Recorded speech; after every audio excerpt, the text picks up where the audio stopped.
record. Yeah. Got it. And if you can give me share screen, I wanted a couple of images to show you when we get to talking about the work that we're each planning to do. Amazing, that would be fantastic. Yeah, you're going to have to educate me about how I share the screen. Okay, so let's see. I think it's if you either put your mouse, it's either by participants or by share screen, you'll get an option that says allow multiple participants to share or something like that. Do you, okay, whiteboard. No, do you see where it says share screen at the bottom of your? Oh, share screen, yes. I think if you right mouse on that, it might say something like allow all participants to share. Is that happening? Oh, is it working? Well, you're sharing your thing. Okay, I see your screen. But how do if we you do? stop, yeah, try stop sharing your screen. Okay, how do I do that? Okay, stop sharing screen. Right. So yeah, see, I hardly really use Zoom. I'm like I just I don't know, Instagram or Facebook or yeah. Well, there's so many ways to connect. Yeah. So if you go back, if you try right clicking, it's either on share screen or participants. It gives you an option to allow other people to share their screens. I kind of know how to do it if I'm hosting a meeting, but I don't know how to explain how to do it. And if you can't find it, don't worry.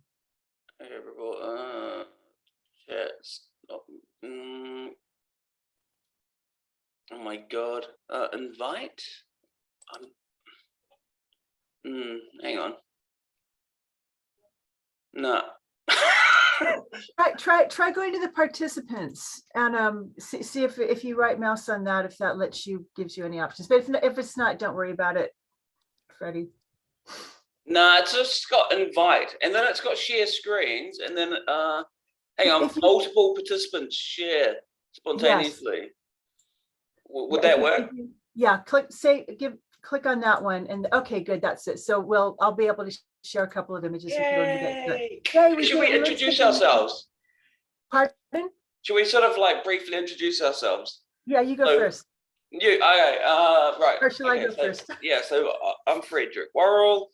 I'm an indigenous Māori artist from Aotearoa, New Zealand, but I've been living in the UK. I have British ancestry through my grandfather, so I've been living in the UK with my wife and two beautiful boys for the last 8 years. She's Scottish and English, so basically we came to her country because I really wanted to come and visit this country, to explore my grandfather's ancestry. So we've recently just relocated from London, so we've been in London for 8 years. And now we're in Newcastle, North. Amazing. And I've been a practicing artist for 3 years, but I have been an architectural designer for like the last 20. I've actually, my main focus was interior design, architectural design. But I've always been an artist, Yeah. But I sort of decided I left my position to become an artist 3 years ago. And this is what I've been doing. I've been sort of making, this is what I was up last night making. Whoa. Yeah. So this is a concept piece for a mirror that I'm thinking of. This is sort of a concept piece for something that will be, it's all to do with like growth,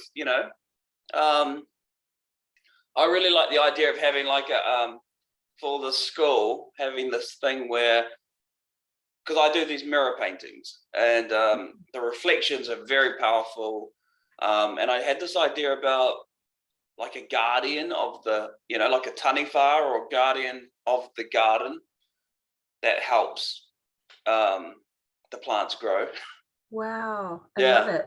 Yeah, so the kids have this sort of thing. So I don't know. I'm really looking forward to going to look at the spaces. But I think by the sounds of it, you've got something pretty big happening, and I'm really interested to hear about your. Yeah, well, I'll start with an introduction. Melinda Schwakhofer Jehu Jeffgados, Este Muskogee Ois. That means my name is Melinda Schwakhofer. I'm Muskogee. And that's kind of where I've been starting with my artwork. probably really focused since 2008. I grew up not being very connected with my Native American culture, or not at all with my family. My father had a really hard time when he was a young man, and a boy and a young man. He was called a half-breed and part Indian, and his teachers said they were savages. So I grew up knowing that I had Native American ancestry, but not knowing much about it. So I found my way into it through my artwork. I haven't gone to art school. I'm not a trained artist, but I discovered quilting in 1998. And then in 2008, I was just at a time in my life where I really wanted to dig in and find out about my Native American ancestry. And I'm primarily a textile artist. And yeah, gosh, where do I go from here? The piece behind me is a piece it's called Palofa, which is a Muskogee word, which means woods with a creek running through it. And I live on Dartmoor in Devon, and I find my connection to the land here. This is really interesting because I have not been to Alabama yet, which is where my ancestors originally lived for a few thousand years before the removals in 1830. We were removed to Indian Territory, which is now the state of Oklahoma. And that's where my dad's from. And he left when he was a young man. I've never been to Oklahoma. So that's where my tribe is now based. The Muskogee Nation is based there. And I'm going to go to Alabama for the first time this summer, and Oklahoma. So it's an epic trip. But this piece that I've been working on, it's a quilted piece, textile piece. And it's got a river running through it. And I'm going to put some Mississippian designs into it, which is the culture of my Muskogee ancestors before we coalesced as the Muskogee. And actually, the piece that I'm thinking about doing for the Botany Bay project, I'm just going to share my screen with you. Amazing. And here we go. So this is a labyrinth that my husband and I had at our wedding in 2010, and it's a double spiral labyrinth. So you can go in on one end, walk through to the middle, and come out the other end. So it's really good. It saves congestion if you've got a lot of people, because we had 70 people on our wedding day that went through this labyrinth. And I didn't know this until just a few years ago, but this is a Mississippian design, and this was found on a piece of pottery along the Tallapoosa River, where my ancestors come from. So I did not know this when I chose this for the labyrinth. Oh my God, that's amazing! I love it. It's very it reminds me very much of Maori motif and design. It resonates with it. And then this is more of a model of it. So when I construct it, I'm going to have 10 marking stones that are 2 feet apart. I think a 2 foot wide walkway would be quite good for people to go on. So this is how it's going to be constructed. And I'm going to make a scale model, so I'll know how big it's going to be. And then I've never done anything like this. I'm primarily a textile and wall-based artist, but I do some 3D things. But I started to do some research, and I'll show you another image. This is a different sort of a labyrinth, but the way whoever made this is they sort of dug a channel into the grass and embedded these stones into it. So I think that's the technique that I'd like to use. So in order to achieve that, I'm looking into turf cutting tools, and I think there's actually a tool that somebody can use to cut the channel. And I've also been thinking about materials, and somebody suggested I just look up cobblestones. And there is a reclamation place in Warwickshire, and they have Manchester cobbles, which were taken out of the streets in Manchester. And I thought, because this is going to be in Manchester, that would be amazing to use Manchester cobbles. And then finally, this is a picture that Maureen sent me of the orchard area, which I think would be really quite amazing. Oh my God, that's beautiful. And I could see it. I could just see it. That is really nice. I can imagine. I can definitely imagine it there, actually. Wow, that's so cool. Love it. And like you were talking about your idea, which is sort of this guardian of the space, and there'll be these reflective elements when people look into it. I've been walking labyrinths I think I discovered them in the early 2000s when I'd first moved to Scotland. And it's kind of a metaphor of traveling within. It's like a walking meditation, and it's going within with a question or an intention. When you get to the middle, just being open and receiving, and then coming back out and taking it into the world. And I just the on the land and the walking, and there's something beautiful about connecting with the earth energy and bringing the earth energy up. So that's kind of everything I'm thinking about. I love the way you're talking. I love the way you're talking, because it's very Māori, and I know indigenous, Native. Would you say Native American? Native American, yeah. Yeah, Native American, and Māori, like they're all part of the same cloth. They're all cut from the same cloth, and this is all to do with their time and their relationship with the natural world that has been, and information that has been captured through oral conversations and storytelling. I was actually reading through. I mean, when I was watching your road to Oklahoma, I watched it. It's really intense. I mean, very well researched. I mean, for someone that has, did you do university stuff? I mean, it's very so detailed. I love the way that you painted it, documented it, documented your idea. Like the piece behind you. Yes. Reminds me of it's pretty much like your pepeha. So in Māori, we have this thing called a pepeha, and the pepeha is how you would introduce yourself in Māori. But what we do is when we introduce ourselves in Māori, we're talking about our mountains, our rivers, our ancestors, all of these things that represent us. Wow. And who we are now. But we reference them first because that's where we come from, I'll show you a piece of work. I'll just take you on a journey through my house. Hang on. So yeah, if you have a look here, these particular pieces here.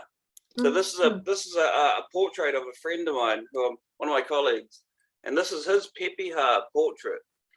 Wow. Yeah, so the mountain in the background is Mount Taranaki, and the facial muckles are actually his muckles that he had designed for himself. But this is my one. This one here is mine.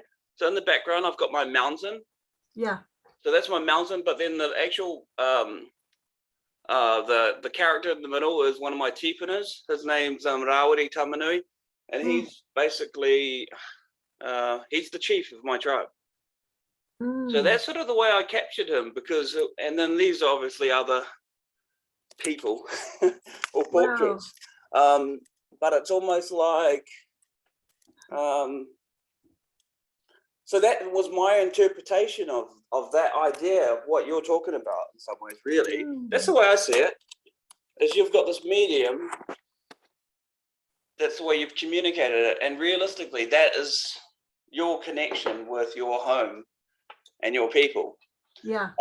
Especially that road to Oklahoma piece, that quilt, so amazing and detailed. I love it. And I actually learned something from that.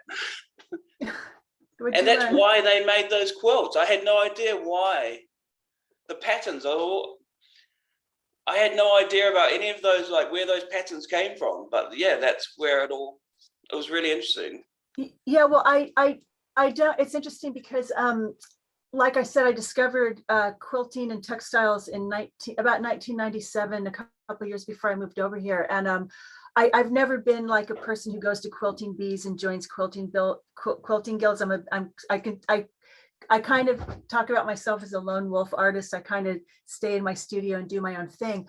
But yeah, there are all these traditional American white settler quilt patterns. There's the road to Oklahoma, the road to Nebraska, the road to Ohio, because that's like the white settler story. It's emigrating west and going and settling these new places, but displacing all of the people that were there before. And that's what's never talked about even today in history. Yeah. So, and you asked about if I have an academic background.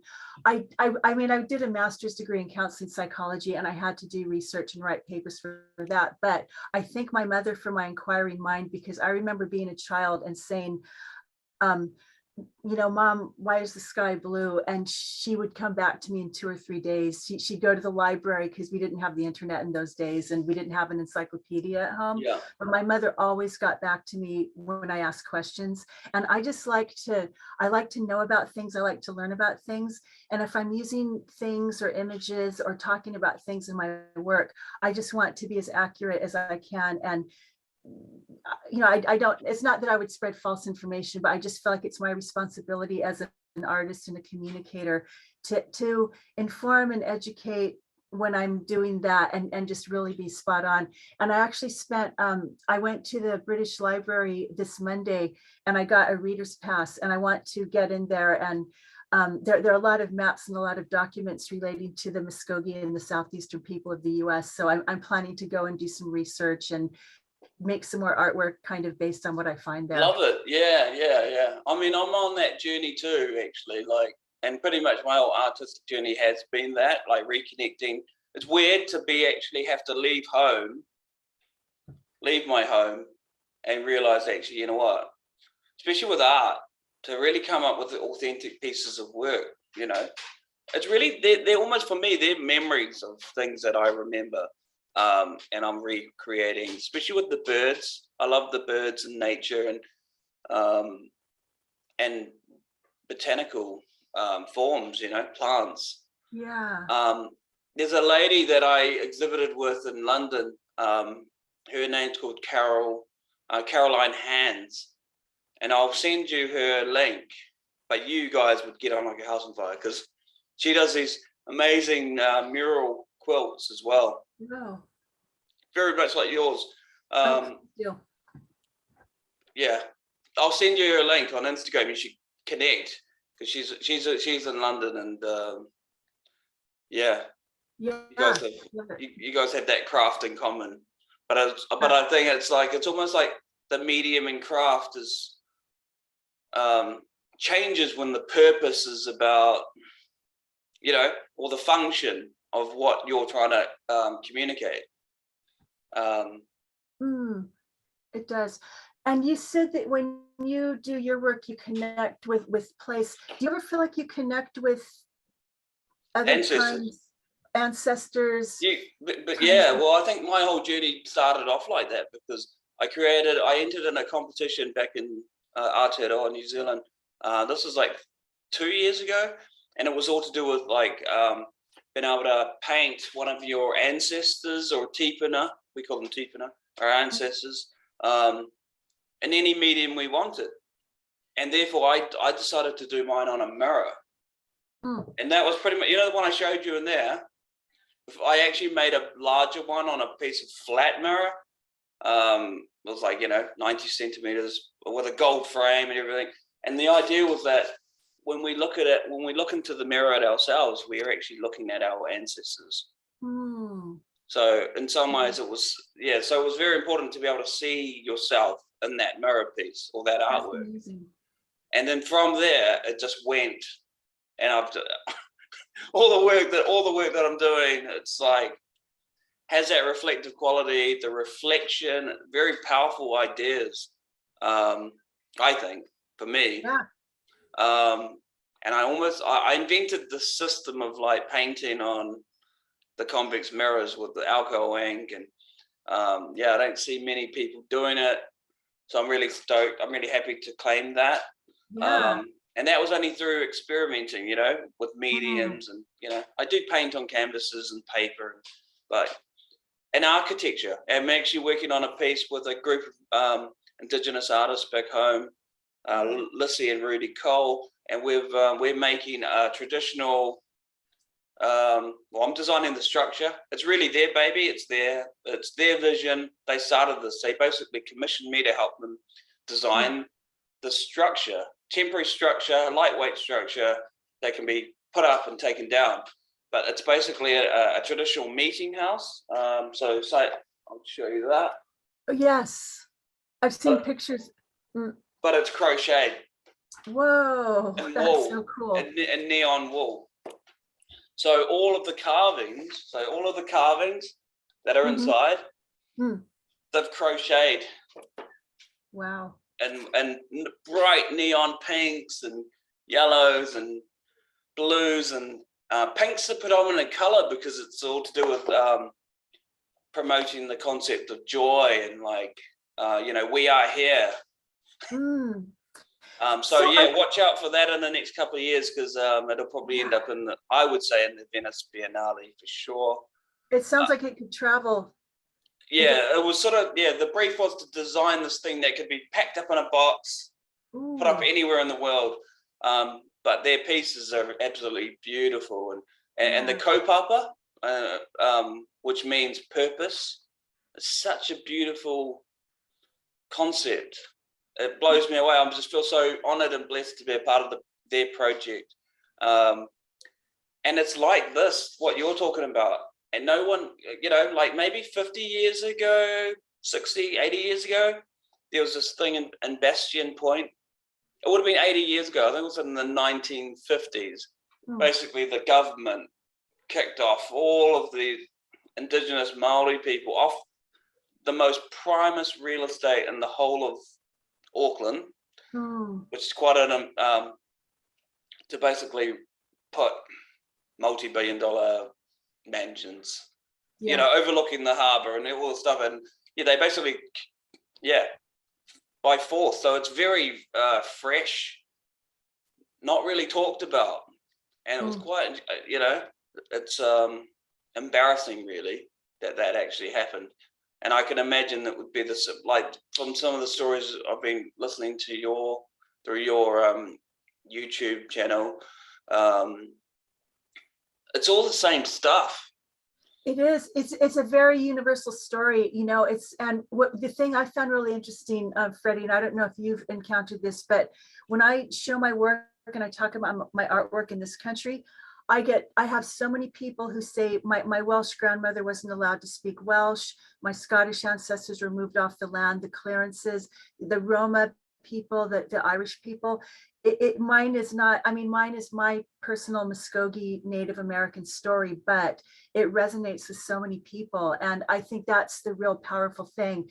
And I love, that's to me, the power of the work. It's not just being this spectacle, this Native American person. I tell my story from my heart and the truth, which has been very hard for me to find and tell, but it's so important.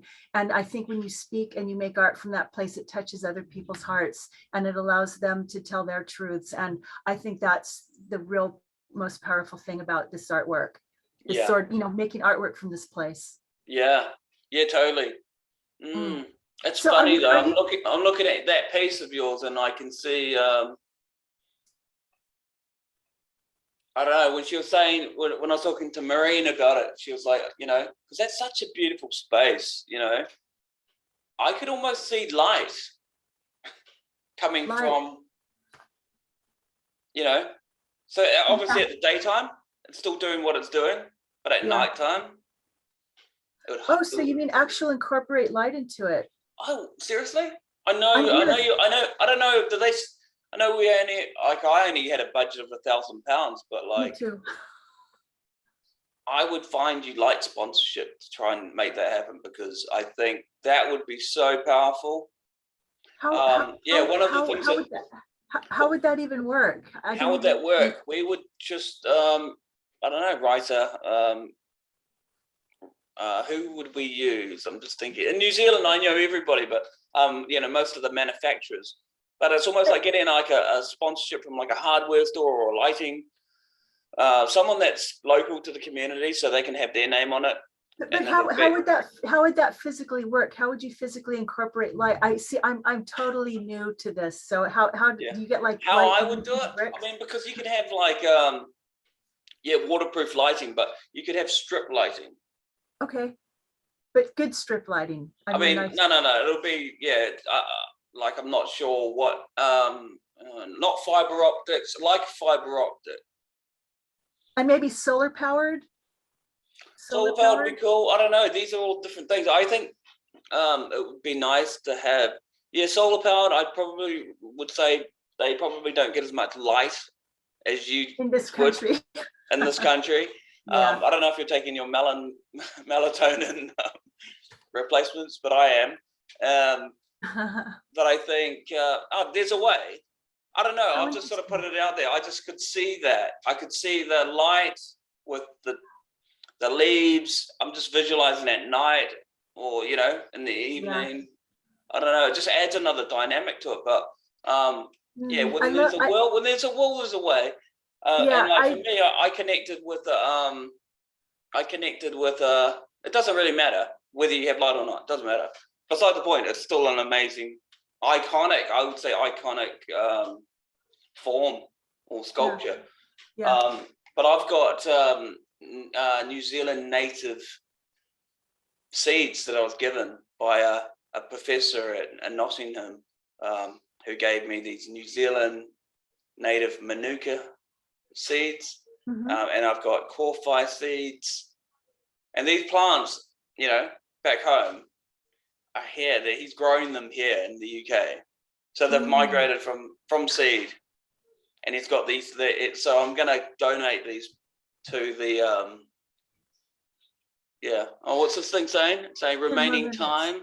Yeah, 9 minutes. Oh, that's all cool. I mean, this is all good. I think we could definitely have another conversation and like really get into. I just really wanted to meet you. And hear what your plan was. Do you? So when are you going to come up? Well, I need to look at the calendar. Because they're saying that Marine's saying maybe we should catch up together. Yeah, that would be really good. It would be good. I teach on a Wednesday, so I would probably travel up maybe late on a Monday, at mid-afternoon on Monday or whatever. I mean, if you got there Monday, we could meet up on Monday and just have a chat and stuff, and then maybe go to the site, to the schools on the Tuesday.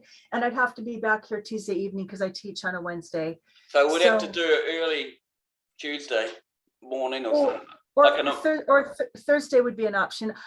I mean, the only reason I'm saying Tuesdays or Thursdays is Maureen said, oh, you could meet the kids maybe, but not necessarily. We could equally do like a Thursday and a Friday or something. I just can't do Wednesdays, or I can't travel on a Wednesday. Yeah, I mean, I was basically gonna just drive there for the day, spend the day in Manchester. Okay. And then come back. Only because we have like commitments, like school commitments and stuff. Sure. I mean, our kids are homeschooled anyway, but what I mean is they have classes, set classes. Unless I take a train. Well, why don't we look at our diaries and maybe pitch some dates out? I could pretty much do any day but a Wednesday, and I don't have a lot on during the other days. So I do like the idea of meeting the kids. In some ways, I'm thinking, instead of finalizing it too much in my head, I want to meet them and I want to let them know that I've got these seeds and I've got these cabbage tree plants as well that he donated me, gave me like 5 cabbage trees, which are like, amazing. Wow. But I'm probably going to get some. So my piece, realistically, I think it's all going to be about education, because Maori people, we used to, obviously every indigenous race had a connection with the plants, the native plants, and how it was used for food or it's used for healing or, all of these medicinal purposes. So I really like the idea of donating and getting some plants from where I come from and giving it to them and watching these things, letting them germinate them, grow. What am I trying to say? But mine's all to do with story. I think I'm going to tell the story of those particular plants. So you have the haraheke plant, which is, flax. But the idea of haraheke and the pattern and forms of those particular plants tell the story of whakapapa, which is your ancestry.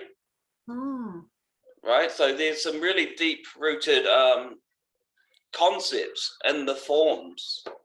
Wow. Which I think I'm going to use as drivers for possibly the artwork. And I did really like the idea of, I've got these mirrors, but I was going to almost have it when I see the site, because I know the garden. I'm going to probably get the other school because they've got a greenhouse. Okay. Which is great because England in the wintertime. I'm not sure if these plants are going to survive, but fingers crossed. Yeah. but anyway, the idea is that these plants, or they're almost like signposts. The artwork sort of, I would probably donate a couple of extra pieces, for the project. So you'd have everything there that it needs to be there. So it almost tells the story, but it also is like a sign. Like as they walk into the garden, you're going to have the protector. Yeah. The protector of the garden that takes you in, and then it's and then as you're going through it to all the different parts, you would have different mirrors. Wow. Reflecting back onto the garden. Because I really like that idea. The reflections are really powerful, especially the color. But then I'm not sure how that would be fixed. So almost like this idea of like this signposted journey that takes you through the garden to the greenhouse, maybe. I don't know.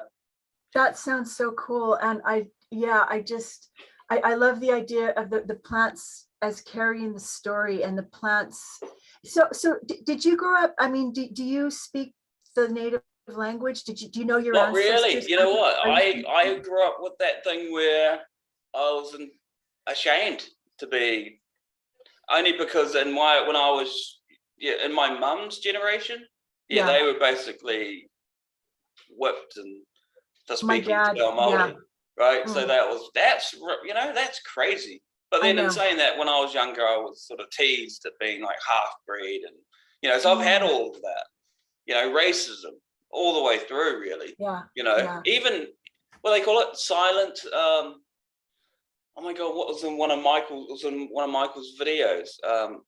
It's not lateral violence, silent violence. Silent violence or something, but it's all to do with racism, and it's so ingrained in our cultures that it's sort of almost a joke, and I used to joke it off, but feeling really crap. But obviously you got to move through it. We're stronger people for moving through it.